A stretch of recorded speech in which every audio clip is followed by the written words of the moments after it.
With the lesson that I was telling you before. So let's continue with it. I was telling you that how the feeling of nationalism emerged in Europe, and how the nationalism feeling of nationalism emerged through the revolution of France. Now, at that time, French had already emerged into a nation, but the German, but the Germany was still divided into small principalities that were ruled by their own monarchs, and these principalities were ruled by their monarchs, as well as over there the German speaking people were living. So there were 39 federation of Germany, of German principalities. So from here I will start. Interestingly, the time when Sorio created this image, the German people did not yet existed as a united nation. Means it was divided into small principalities where German speaking people were living, and they were ruled by their own monarchs. The The flag that they carry is an expression of liberal hopes in 1848 to unify the numerous German speaking principalities into a nation state under a democratic constitution. Means in Frederick, the Frederick Ratio had imagined, you can say, uh, a utopian state where the people of a small, you can say, small kingdoms, they were united to form a big nation, and this nation was having a democratic form of government. Following the German people are the people of Austria, the kingdom of two Sicilies. Two Sicilies means present day Italy, Lombardy, Poland, England, Ireland, Hungary, and Russia. From the heaven above, cries saints and angels gaze upon the scene. They have been used by the artists to symbolize fraternity among the world. Means it is saying that all the angels, they are gazing, means they are looking upon the people who are marching in a procession, carrying their own flags, and wearing the uniform of their nation, and having their identity of their nation.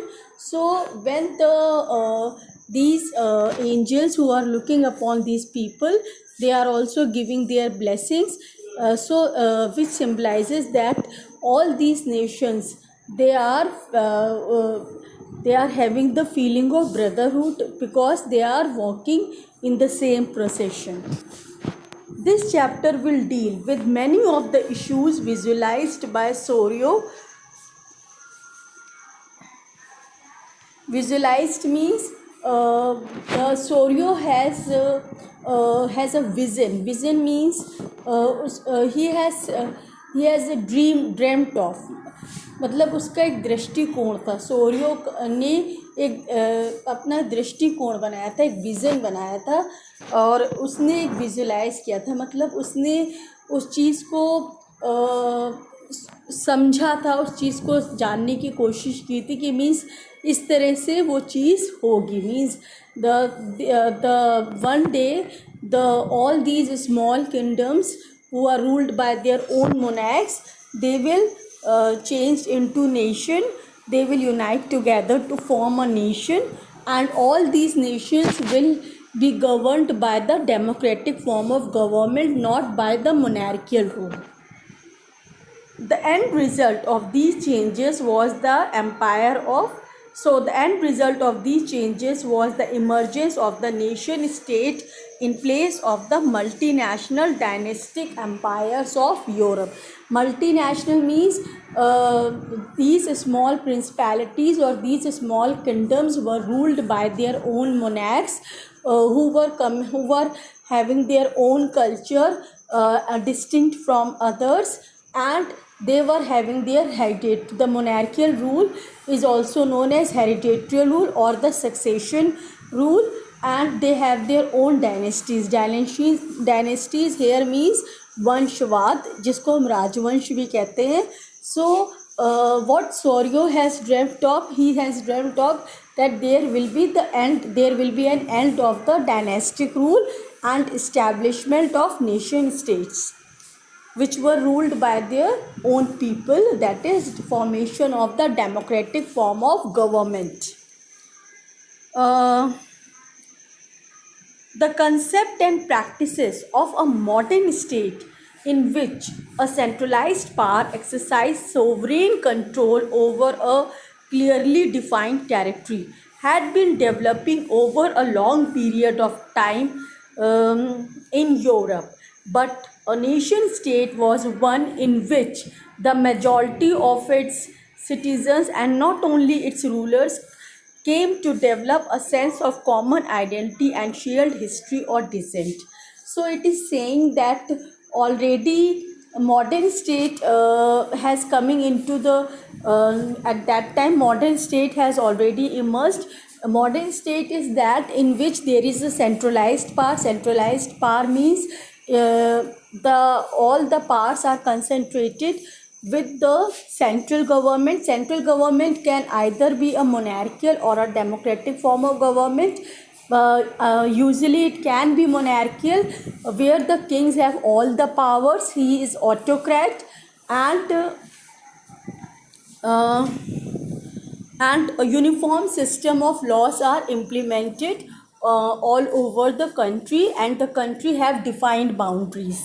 So that is a concept of the modern state, where all the laws are implemented from the central power, or you can say the king has all the powers. He is autocrat and he is governing the country from the center.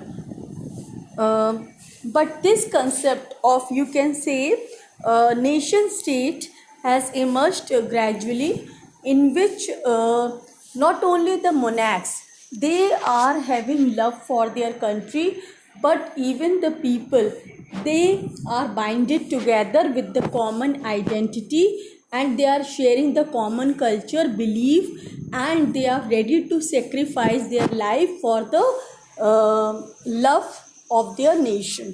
So this was the nation state, where the people identify themselves with the identity of their nation.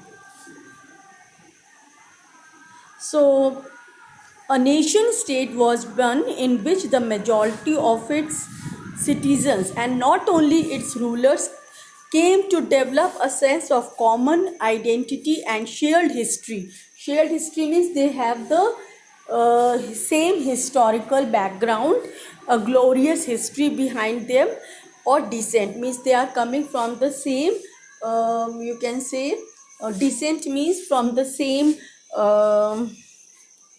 ancestor and same culture, having the same culture. Their ancestors are the same, who are having the same history.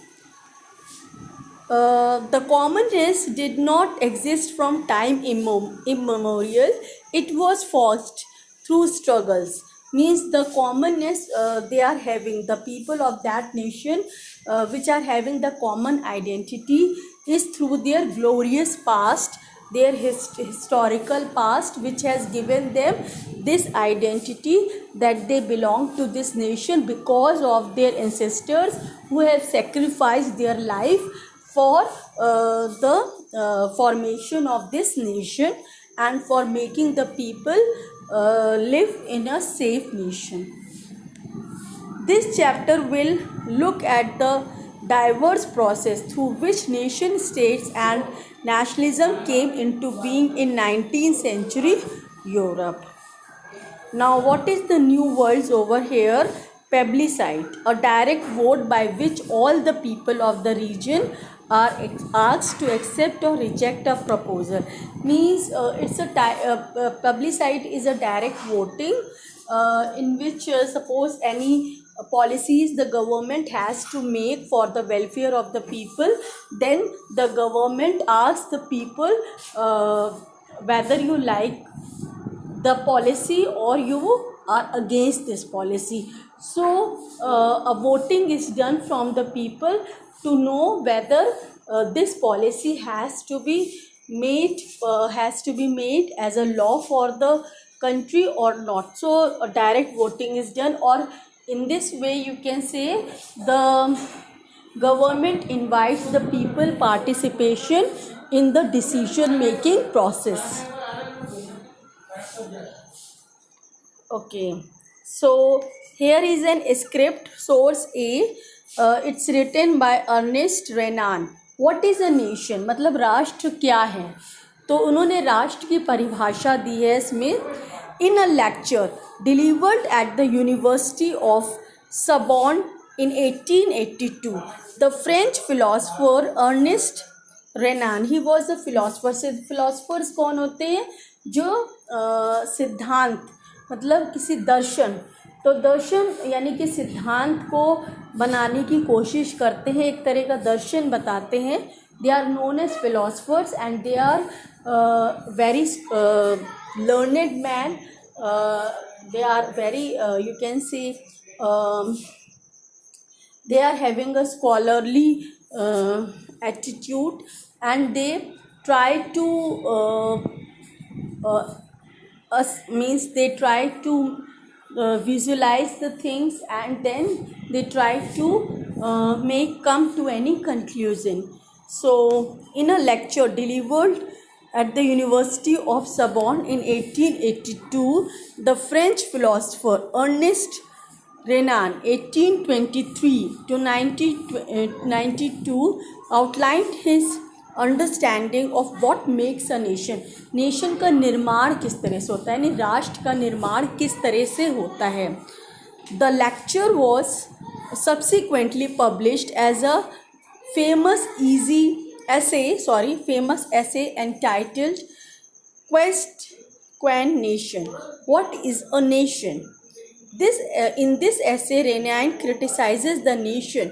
The notion suggested by others that a nation is formed by a common language, race, religion or territory. तो उन्होंने एक lecture दिया था, और इस lecture में उन्होंने ये बताने की कोशिश की थी कि राष्ट्र क्या है और इसका निर्माण कैसे होता है.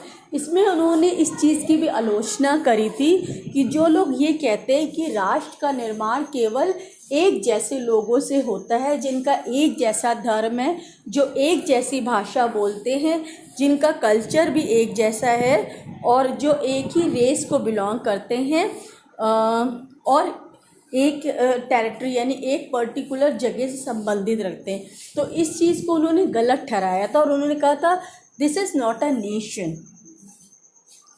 उनके अनुसार a nation is the culmination of a long past of endeavors, sacrifice and devotion, a heroic past, great men, glory, that is the social capital upon which one bases a national idea.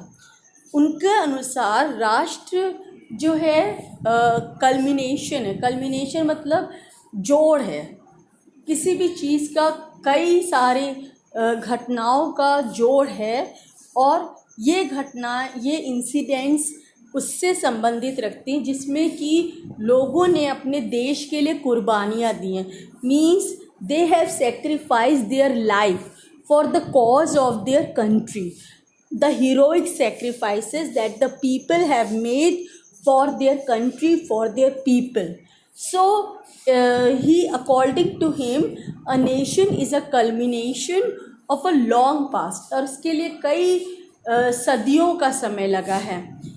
इंडिवियर्स मतलब जो लोगों ने साहसिक कृत्य किए हैं, the ventures, the people of that particular country, the ventures they have took, the risk they have taken to come up with their glorious past, and to win the glory of other people. That is the social capital upon which one bases a national idea to have common glories in the past. मतलब उनका कहना है राष्ट्र का निर्माण केवल एक जैसे लोगों से नहीं होता है, बल्कि राष्ट्र का निर्माण उन सब लोगों से मिल करके होता है जिन्होंने अपने राष्ट्र के निर्माण के लिए योगदान दिया है। उसके पीछे उनका एक बहुत कई सारी घटनाओं का समावेश होता है जो कई सदियों से चली आ रही हैं, और उसमें उनका गौरवशाली इतिहास का समन्वय होता है जिसमें लोगों ने अपने देश के लिए और अपने लोगों के लिए बलिदान दिया है और ऐसे साहसिक कृत्य किए हैं जो कि उनके इतिहास को गौरवान्वित कर सके। तो you can say that nation is build up by the glorious past of that particular glorious past of the people of that particular country who have in which the people have come up to sacrifice their life for the people of their nation, and to do such endeavors, to take up such endeavors that could make their history a glorious history.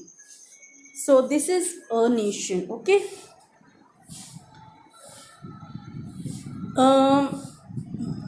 Okay. Now on the basis a national to have common glories in the past, मतलब जिससे कि हर कोई हर कोई जो उस देश का है वो अपने इतिहास के बारे में जान करके अपने आप को गौरवशाली महसूस कर सके, चाहे वो कोई भी भाषा बोल रहा हो, लेकिन वो अगर उस देश का निवासी है तो। To perform still more are the essential conditions of being a people. A nation is therefore a large scale solidarity. Its existence is a daily plebiscite, direct voting in which the peoples they participate in the decision making process. A province is its important inhabitant. If anyone has the right to consult it, it is inhabitant. Inhabitant means who is inhabiting that particular place. Inhabitant मतलब निवासी, और उनके अनुसार निवासी वो होता है जो हर रोज़ मतलब कोई भी देश के निर्माण के लिए जो नीतियाँ बनाई जाती हैं उसमें उसका पूर्ण सहयोग होता है, मतलब उससे पूछ के उसमें पार्टिसिपेशन होता है कि वो बताता है कि ऐसी नीतियाँ होनी चाहिए या नहीं होनी चाहिए। Means whatever policies are framed for the people, for the welfare of the people of that country, he is consulted in that whether to make the policy or not to make policy, or if anything has to be done for the development of the country, he is taking part in the development of that country. Their existence of nation is a good thing, a necessary event. Their existence is a guarantee of liberty which would be lost if the world had only one law and only one master. It is saying any country cannot take the form of nation if it is ruled by a monarch who is autocrat and who has all the powers to take the decision, and where the people are reduced to the status of subjects, that is they are completely dependent on the king and they don't have any powers to be consulted or to participate in the decision making process. Only they have to obey the orders of the king, and they cannot even criticize the king for his wrong decisions. So that state could not be called as a nation. A nation is where The people have the freedom to participate in the decision making process related to the welfare of the people and the development of the country, and they have their own rights to um to protect themselves, as well as to live with dignity. So that can be a nation.